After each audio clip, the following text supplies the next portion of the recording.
திருவள்ளூர் மாவட்டத்தில் பள்ளி மற்றும் கல்லூரிகளுக்கு நாளை விடுமுறை அறிவிக்கப்பட்டுள்ளது.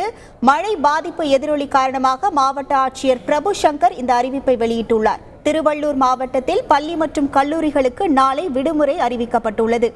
காஞ்சிபுரம் மாவட்டத்தில் ஸ்ரீபெரும்புதூர் மற்றும் குன்றத்தூர் தாலுகாக்களில் பள்ளி மற்றும் கல்லூரிகளுக்கு நாளை விடுமுறை அறிவிக்கப்பட்டுள்ளது. மேலும் செங்கல்பட்டு மாவட்டத்தில் 6 தாலுகாக்களில் பள்ளி கல்லூரிகளுக்கு நாளை விடுமுறை அறிவிக்கப்பட்டுள்ளது. திருவள்ளூர் மாவட்டத்தில் பள்ளி மற்றும் கல்லூரிகளுக்கு நாளை விடுமுறை அறிவித்து மாவட்ட ஆட்சியர் அறிவிப்பை வெளியிட்டுள்ளார். செய்திகளை உடனுக்குடன் தெரிந்து கொள்ள உடனே சப்ஸ்கிரைப் பண்ணுங்க.